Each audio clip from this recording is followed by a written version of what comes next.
ci tukki bi nga xam ne premier ministre Ousmane Sonko amal na ko fële ca Chine ñëpp ne woon du visite officielle. Kayre jël na coup de Badara Gadiaga ko jur Badara Gadiaga nee na Azoura dafa dof nangu na mais nee na Kayre doful lu tax Kayre saaga ne ci bit Assane Diouf saaga ne ci biir ma ne ko loolu coup la waaye man tamit ma koy laaj Farba Ngom sàcc la lu tax Farba sàcc ne ci biir Badara Gadiaga sàcc ne ci bit mbir yàlla la. ci tukki bi nga xam ne premier ministre Ousmane Sonko amal na ko fële ca Chine ñëpp ne woon du visite officielle manipulation yi fa la tàmbalee du visite officielle ñu jékki-jékki gis premier ministre wàcc ci benn dëkk boo xam ne daanaka ndekete foofu la commerce bi suñu commerçant yi fa la ñuy ressourcé premier ministre daal di tàmbalee foofu noonu benn diplomatie économique ñëw ci benn tukki décentralisé di yéeg ba dem daje le président chinois. donc tey jii mu nekk visite bu am solo boo xam ne ay projet yu bëri gis ngeen ñu signé ko daanaka kon boog ay yokkute kese la pour Sénégal ñu ñëwoon tey nag dañ ko sargal waaye aussi tamit ñëwoon pour siiwal ko Sénégal yi gën a comprendre te gis ngeen Famara Mouss ñoom ñëpp intervenir nañ pour indi ay leeral donc bu fekkee ci sama gars yi Famara am nga ay quelques kàddu yoo mën a sànni aussi tamit ñu joxe kàddu gi ñu sànni voilà. merci beaucoup. merci beaucoup jërëjëf Pape Mor. waaw xam nga la conférence bi noonu kontaan nañ ci parce que gis nañ les experts Diop Famara mais Diop ak Moustapha donc vraiment d'une manière explicite donc leeral nañ ko lépp noonu ba mu leer naa ñu li des rek mooy noonu à la base bi ñu demee suñuy parents suñu waa quartier ñuy gën di waxtaan ak ñoom di sensibiliser surtout à la base loolu moom dama koy lancer appel surtout la JPS ñu am ci dynamisme fépp fu ñu toog di naan ataaya di waxtaan donc ñu dogalaat loolu di leen expliquer parce que la population dañoo xamul rek mais ñoom bu ñu xamee rek donc tey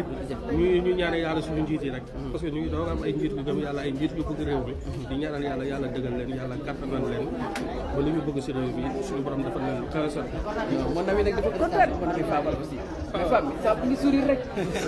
Famara lay wax ci conférence de presse. waaw mais dafa kontaan parce que leeral bi experts yi def nañ ko. li mu nekk nii amul tricher amul layam-layam mbir mi leer na ci ñëpp parce que dette cachée bu ñu doon wax am ñu koy weddi tey wan nañ leen ni dette cachée en réalité am na. loi de finances rectificative bi wane nañ ni gouvernement bi dafa taxaw ci dëgg taxaw ci légalité taxaw ci transparence taxaw ci efficacité ak efficience donc loolu ca la demee poser les vrais problèmes trouver les vraies solutions donc yaakaar am na ci gouvernement bees bi wane nañ seen xarañte di liggéey pour Sénégal mais beneen pàcc bu ma doon wax mooy Chine bi nga xam ne premier ministre dafa dem mu métti ñu bëri nag parce que ñoom bu ñu sañoon tey Sénégal day taxaw Sénégal day suux parce que ñoom dañoo complot seen biir teg ay dëgg sërëx balaa ñoo dem 2019 ba 2024 lépp luñ doon liggéey comme xam nañ dañuy dem ñi leen di wutu ñu fexe joom ba ñi leen di wutu buñ ñëwee ñu nekk ci ay jafe-jafe boole leen ak population bi ba population bi di leen xalaatat ñoom ko du ñëw malheureusement dañoo échoué parce que premier ministre mu ngi multiplier la coopération bàyyi fii ñi nga xam ne dañoo toog at doon jàppale Sénégal jàppale wu ko muy FMI ak Banque mondiale parce que dëgg bi mu leen wax moo leen métti tey mu dem diversifier coopération bi dem di waxtaan ak waa Chine ba tey gis ngeen ndam bu mu fa jëlee ba tey gis ngeen Banque mondiale barki démb Ndiaye 115 millions jox na ko millions d'euros jox na ko Sénégal donc ñoom ñu ngi ñëw mais teewul ñun ñu ngi dem parce que Chine il faut que ñu xam ne lépp loo xam ne Sénégal da koy wut Chine mën na ko koo jox mën na ko cee dimbale mais xam nga Chine comme puissance la boo xam ne dafa changé de cap meloon ni dëkk yu mel ni Sénégal vers les années 70 ba 80 tey Chine dem ba nga xam ne day giir mbagg ki nga xam ne mooy États-Unis mu am ak moom guerre commerciale gaño ko ci guerre commerciale bi Chine boobu tey moo recevoir premier ministre Ousmane Sonko en grande pompe signé ak moom ay accords yu bëri mais bu ci gën a am solo mooy banque asiatique d'investissement dans le financement des infrastructures banque boobu Sénégal mooy premier pays africain bu ko intégré te banque boobu lim ñu mën a jàppalee ci mbiru investissement ak infrastructure parce que ñun Sénégal problème bu mu am mooy infrastructure te boo xoolee Chine c'est vrai que yàgg na investir yàgg na jàppale Sénégal ci infrastructure parce que Chine dem na ba nga xam ne moo damee le pion France bi nga xam ne moo nekkoon suñu premier partenaire jamono ji may wax ak yow nii Chine mooy suñu premier partenaire parce que mooy suñu premier investisseur mooy suñu premier fournisseur mais aussi Chine dafa taxaw pour nekk suñu premier client premier ministre Ousmane Sonko ak fulla ak fayda bu ñu ko xamee bu mu yeggee foofu daf leen wax lu leer da leen ne Sénégal coopération boo xam ne yow yaay am moom du am jeex na fa coopération gagnant gagnant la Sénégal dafa nekk réew moo xam ne dafa nekk ci ay loxo yu wóor jeunesse bi di ko xaar ñun lu ñu bëgg mooy industrialiser suñu dëkk bi pour que ñu industrialiser ko nag du ñu bàyyi ngeen ñëw di jël suñu ressource di ko yóbbu noonu di ko transformer foofu di ñëw di ñu ko jaaywaat ressource léegi fii lañ koy génnee fii lañ koy transformer ba pare fii lañ koy jël di ko yóbbu di ko exporter bu ko defee suñu balance commerciale bi nga xam ne dafa déficitaire de manière permanente ñu corriger ko bu ko defee suñu jeunesse bi nga xam ne tey liggéeyuñu avec les usines yoo xam ne dañu ko fi créer de transformation secteur secondaire bi ñu mën a liggéey bu ko defee valeur ajoutée bi ñu koy créer fii état da ci jël ay impôt parce que suñu budget ci impôt ak taxe lañ lu ñu indil daanaka moo yor la grosse part de notre budget donc fulla ak fayda bi il faut que ñu nangul ko premier ministre Ousmane Sonko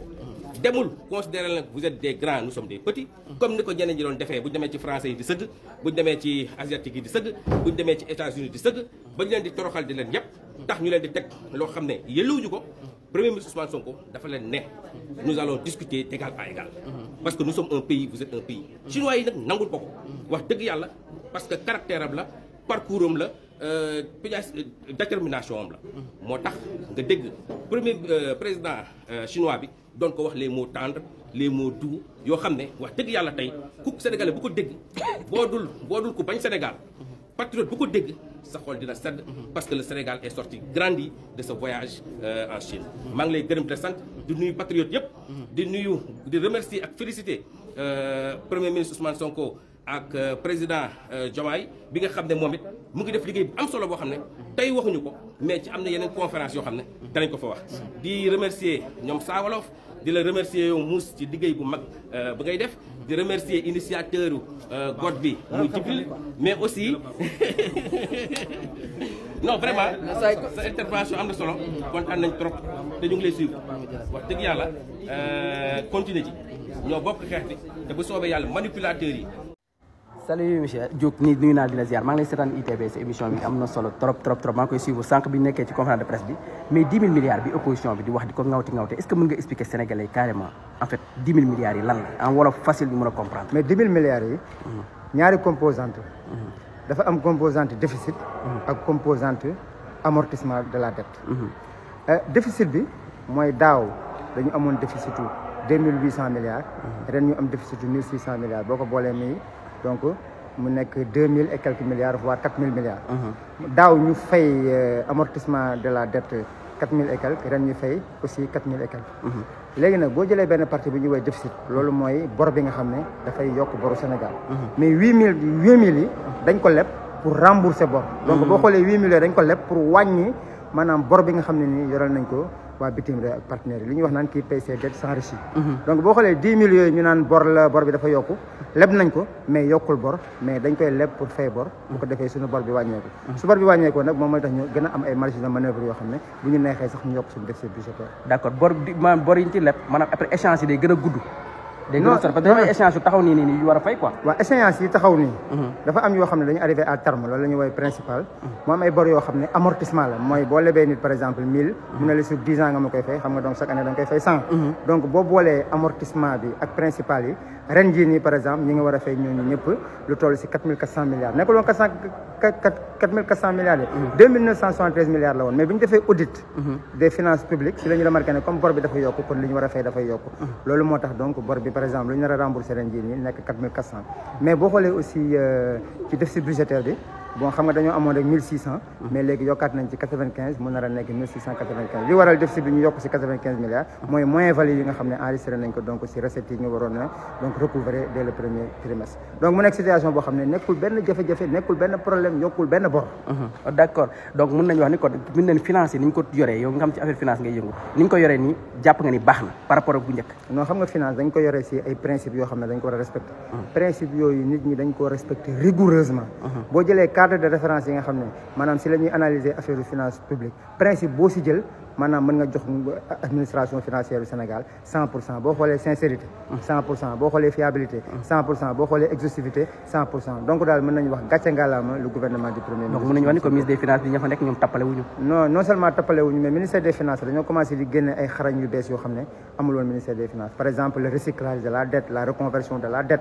xam nga fii lu ñu xamoon mooy reprofilage de la dette wala restructuration de la dette parce que loolu ay instrument classique la mais léegi yokku nañ ci recyclage de la dette wala reconversion de la dette te loolu day wàññi dette bi. d'accord mais est-ce que mais bor yi ñu daan am bu njëkk est-ce que am na njeexital ci dundunu sénégalais parce que dama jàpp ni bor boo ko lebee war nga ko dugal foo xamante ni day produire nga mën a fay sa bor mais dafa mel ni ñun bu njëkk dañ daan leb yenn bor yi daawuñ ko gis mooy ndax na dette cachée am na ko wax ni dette cachée aussi amul mais dama gis ni est-ce que daan nañ dugal xaalis bi fi ñu ko war a dugal pour mën a produire pour ñu mën a fay suñu ay dette sans jafe-jafe. non tout d'abord dette cachée am na